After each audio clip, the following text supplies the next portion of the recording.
Hello students, welcome to my Mathematics Queen YouTube channel. இந்த வீடியோல நம்ம என்ன பார்க்க போறோம் அப்படினாக்க 12th standard maths volume 1 chapter 3 theory of equations ஓட introduction தான் நம்ம பார்க்க போறோம். Introduction நீங்க கிளியரா புரிஞ்சிக்கிட்டீங்கனாலே இந்த chaptersல இருக்கிற எல்லா exerciseல இருக்க sumsையும் நம்ம ஈஸியா போட்டுறலாம். இன்ட்ரோடக்ஷனில் வந்து நம்ம என்ன பார்க்க போகிறோம் அப்படின்னாக்க டைப்ஸ் ஆஃப் ஈக்குவேஷன்ஸ் தான் பார்க்க போகிறோம். நமக்கு மொத்தம் 4 டைப்ஸ் ஆஃப் ஈக்குவேஷன்ஸ் இருக்குது. Linear equation, quadratic equation, cubic equation and polynomial equation. இந்த 4 ஈக்குவேஷன்ஸ்லையும் ரூட்ஸ் எப்படி இருக்கும், ரூட்ஸை வச்சு ஈக்குவேஷன் எப்படி ஃப்ரேம் பண்ணுறது, அப்படி எல்லாத்தையும் இந்த வீடியோவில் நம்ம பார்ப்போம். இப்போ வாங்க நம்ம வீடியோக்குள்ளே போவோம். டைப்ஸ் ஆஃப் ஈக்குவேஷனில் ஃபஸ்ட்டு டைப் வந்து லீனியர் ஈக்குவேஷன். அதை பற்றி நம்ம பார்ப்போம். லீனியர் ஈக்குவேஷன் அப்படின்னாலே நம்ம சின்ன கிளாஸில் படித்தது தான். டிகிரி 1 வந்தது அப்படின்னாக்க லீனியர் ஈக்குவேஷன் பேர். இப்போ நம்ம தியரி ஆஃப் ஈக்குவேஷன்ஸில் எல்லாமே நம்ம வந்து சிங்கிள் வேரியபிள் இருக்கிற ஈக்குவேஷன்ஸ் தான் நம்ம பார்க்க போகிறோம். இந்த சாப்டர் ஃபுல்லுமே சிங்கிள் வேரியபிள் தான் இருக்கும். எக்ஸ் இருக்கலாம், ஒய் இருக்கலாம், ஜெட் இருக்கலாம், ஏபிசி, ஏதோ ஒரு வேரியபிள் சிங்கிள் வேரியபிளை வச்சு தான் நம்ம அந்த ஈக்குவேஷனை எப்படி சால்வ் பண்ணுறது அப்படிங்கிறது தான் நம்ம இந்த சாப்டர் ஃபுல்லாக நம்ம பார்க்க போகிறோம். இப்போ ஃபஸ்ட்டு லீனியர் ஈக்குவேஷன் அப்படின்னா இந்த மாதிரி இருக்கலாம். எக்ஸ் பிளஸ் 2 ஈக்குவல் டு 0, இல்லை 2x plus 5 equal to 0, 7x plus 3 equal to 0. அந்த மாதிரி முன்னாடி ஒரு கோஎஃபிஷியன்ட் கூட இருக்கலாம். அப்படி இருந்தால் கூடயும் நமக்கு அது லீனியர் ஈக்குவேஷன் தான். அதே மாதிரி ஒய்யில் வேற ஒரு வேரியபிள் வச்சும் லீனியர் ஈக்குவேஷன் இருக்கலாம். லீனியர் ஈக்குவேஷன்னா வேற ஒன்றும் கிடையாது. அந்த ஈக்குவேஷனில் இருக்கிற வேரியபிளோட டிகிரி வந்து 1 இருக்கணும். இப்போ இங்கே பாருங்க, எல்லா ஈக்குவேஷன்லையுமே நமக்கு டிகிரி 1 இருக்கிறதுனால இது எல்லாத்தையும் லீனியர் ஈக்குவேஷன் சொல்றோம். லீனியர் ஈக்குவேஷனை சால்வ் பண்ணும்போது நமக்கு ஒரே ஒரு ஆன்சர் தான் கிடைக்கும். அந்த ஆன்சருக்கு பேர் தான் ரூட் அப்படின்னு சொல்லுவாங்க. ஸோ லீனியர் ஈக்குவேஷனுக்கு எத்தனை ரூட்ஸ் இருக்கு அப்படின்னு கேட்டால் ஒரே ஒரு ரூட் தான் இருக்கும். அந்த ரூட்டோட நேமை வந்து நம்ம ஆல்ஃபா அப்படின்னு எடுத்துப்போம். இப்போ 2 ரூட் இருந்தால் ஆல்ஃபா பீட்டா, 3 ரூட் இருந்தால் ஆல்ஃபா பீட்டா காமா, 4 ரூட் இருந்தால் ஆல்ஃபா பீட்டா காமா டெல்டா, அப்படி நம்ம எடுத்துக்கிட்டு போய்கிட்டே இருக்கணும். ஸோ லீனியர் ஈக்குவேஷனை பொறுத்த வரைக்கும் நமக்கு ஒரே ஒரு ரூட் தான் இருக்கும். இப்போ ஒரு ஈக்குவேஷனை சால்வ் பண்ணி அந்த ரூட் என்னங்கிறத நம்ம கண்டுபிடிச்சிட்டோம். இப்போ இது அப்படியே ரிவர்ஸ்ல கேட்பாங்க. ரூட் கொடுத்துருவாங்க, ரூட்டை வச்சு ஈக்குவேஷன் ஃபார்ம் பண்ண சொல்லுவாங்க. இப்போ ரூட் வந்து எனக்கு 5 அப்படின்னு கொடுத்துருவாங்க. சரியா, ரூட் இஸ் ஈக்குவல் டு 5, ஒரே ஒரு ரூட்டு தான் இருக்குன்னா அது 5ன்னு கொடுத்துருவாங்க. இதை வச்சு நம்ம வந்து ஒரு ஈக்குவேஷன் ஃப்ரேம் பண்ணணும். இப்போ ஒரே ஒரு ரூட்னா அது லீனியர் ஈக்குவேஷன் தான் நம்மளால ஃப்ரேம் பண்ண முடியும். என்ன லீனியர் ஈக்குவேஷன் வரும் அப்படின்னாக்க எக்ஸ் மைனஸ், இங்கே பிளஸ் 5 இருந்ததுனாக்க இந்த இடத்துல நம்ம மைனஸ்னு போட்டுக்கணும். X minus 5 is equal to 0. இப்போ இந்த ஒரு ரூட்டை வச்சு இந்த மாதிரி ஈக்குவேஷன் தான் நம்மளால ஃப்ரேம் பண்ண முடியும். சரியா, சோ இதுதான் நம்ம ரூட்டை வச்சு ஈக்குவேஷன் ஃப்ரேம் பண்ற ப்ரொசீஜர். இங்க பிளஸ் இருந்ததுன்னா இந்த இடத்துல மைனஸ் போட்டுக்கணும். இப்போ இதை சால்வ் பண்ணுங்க, நமக்கு இந்த ஆன்சர் கிடைச்சிரும் பாருங்க. ஸோ இங்க பிளஸ் இருந்ததுன்னா இங்க உள்ளுக்குள்ள மைனஸ் போட்டுக்கணும். இதை தான் நம்ம ஃபேக்டர் அப்படின்னு நம்ம சின்ன கிளாஸ்ல படிச்சிருப்போம். 5ங்கிறது ஒரு ரூட்டா இருந்ததுன்னா X minus 5 is a factor அப்படின்னு நம்ம சின்ன கிளாஸ்ல 10th வரைக்கும் படிச்சிருப்போம் இல்லையா.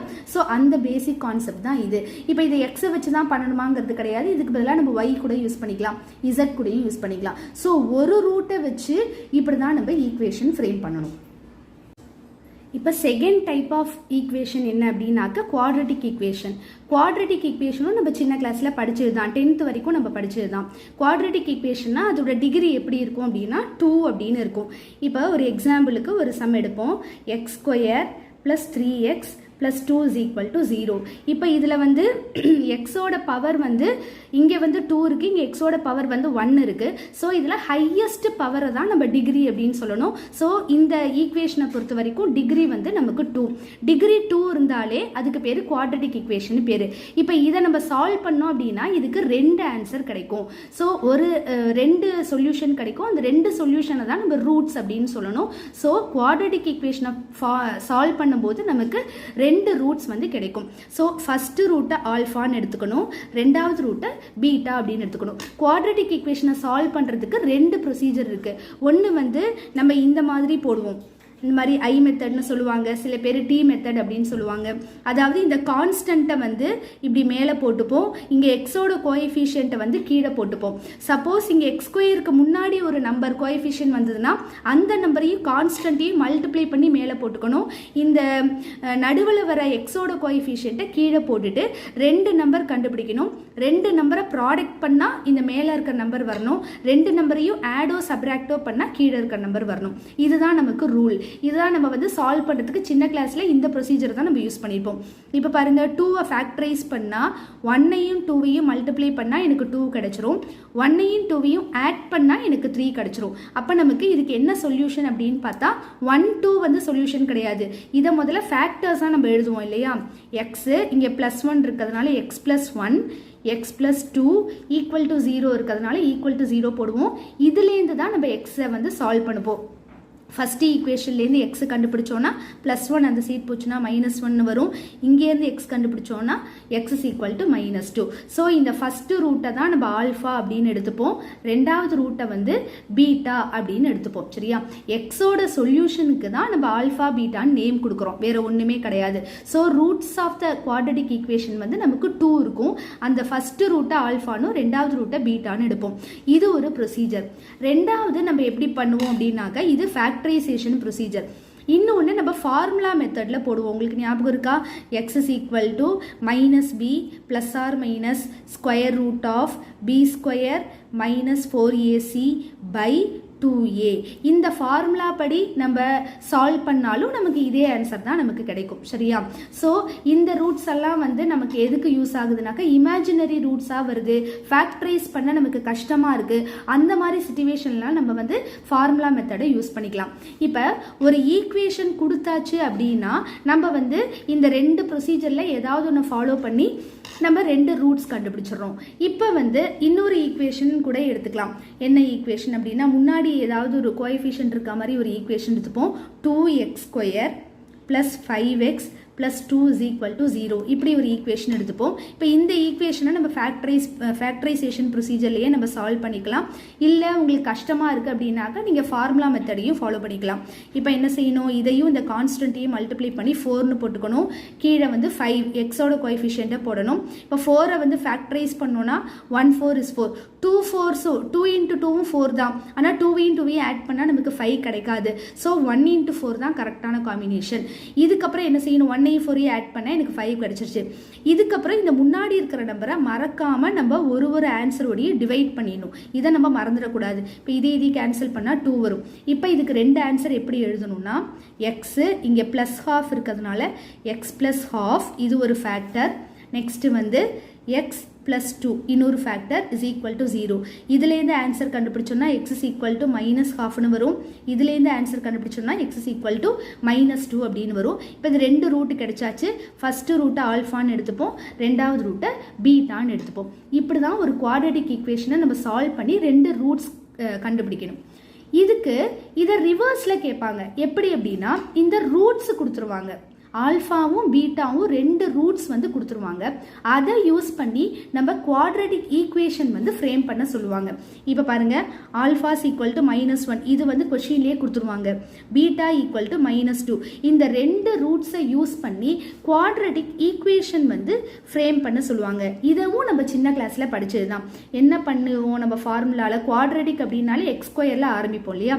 x² minus sum of the roots into x plus product of the roots நம்ம படிச்சிருப்போமா, ஈக்குவல் டு 0. இது நம்ம சின்ன கிளாஸில் படித்த குவாட்ரடிக் ஈக்குவேஷன் ஃப்ரேம் பண்ணுறதுக்கான ப்ரொசீஜர். சரியா, அதாவது x² மைனஸ் இந்த 2 ரூட்டோட சம் கண்டுபிடிக்கணும். சம்னா என்ன, இது ரெண்டுத்தையும் அப்படியே ஆட் பண்ணும். -1ஐயும் -2ஐயும் ஆட் பண்ணால் எனக்கு என்ன கிடைக்கும், -3ன்னு கிடைக்கும். இது ஃபார்முலாவில் இருக்கிற மைனஸ் ஆட் பண்ணும்போது எனக்கு -3 கிடைக்குது.